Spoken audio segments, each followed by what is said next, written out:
बांग्लादेश के बचाओ please. All Hindus निरापत्ता नहीं पाता है, मारता है, झाड़ता है, धर्षण करता है। প্রিয় দর্শক, আজকের আমাদের আলোচনা খুব ছোট্ট একটি আলোচনা। সেটা হচ্ছে চৈতালি চক্রবর্তী তিনি দাবি করেছেন যে তারা ধর্ষিত হচ্ছে এবং ভারতের প্রধানমন্ত্রী নরেন্দ্র মোদীর নিকট তিনি বিচার দিয়েছেন।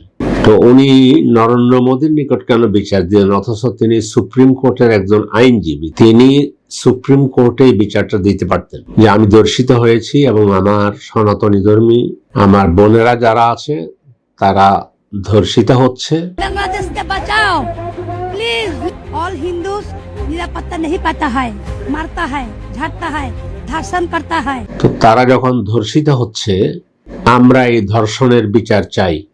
সুপ্রিম কোর্টে যেন তিনি বিচার চান বাংলাদেশের, তিনি সহ যারা ধর্ষিত হয়েছে, যারা ভুক্তভোগী, তাদেরকে যারা ধর্ষণ করেছে তাদের বিচার হওয়া উচিত।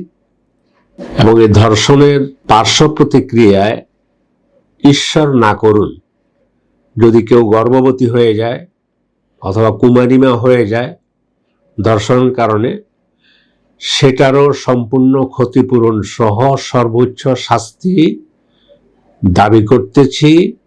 যারা চৈতালি চক্রবর্তীকে ধর্ষণ করেছে অথবা সনাতনী ধর্মী তার বোনদেরকে ধর্ষণ করেছে, তারা কেন, সবাই, যেই ধর্ষিতা সে হিন্দু হোক, বৌদ্ধ হোক, মুসলিম হোক, আমরা সবারই বিচার চাই।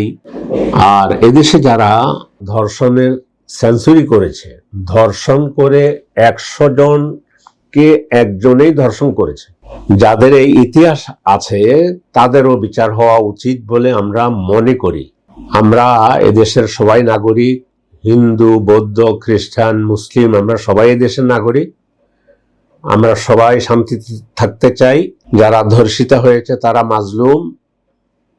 আর তিনি যে বাংলাদেশকে ভেঙে আরেকটা প্রদেশ করতে চাচ্ছেন, করবেন, করার জন্য প্রস্তুতি নিচ্ছেন, এটা আমার আজকের আলোচনার বিষয় নয় বিধায় আমি এদিকে গেলাম না। আমাদের এই বাংলাদেশকে আরেকটি বিভক্ত করতে চাই, আমরা প্রদেশ করতে চাই। আমি শুধুমাত্র ওনার ধর্ষণের বিচার চাই, ওনার বোনদের ধর্ষণের বিচার চাই। দর্শক, আজ এ পর্যন্তই। আমাদের পরবর্তী অনুষ্ঠান দেখার আমন্ত্রণ জানিয়ে আপনাদের নিকট থেকে বিদায় নিচ্ছি। আসসালামু আলাইকুম ওয়া রাহমাতুল্লাহি ওয়া বারাকাতুহু। बांग्लादेश के बचाओ प्लीज। ऑल हिंदूज निरापत्ता नहीं पाता है, मारता है, झाड़ता है, धर्षण करता है।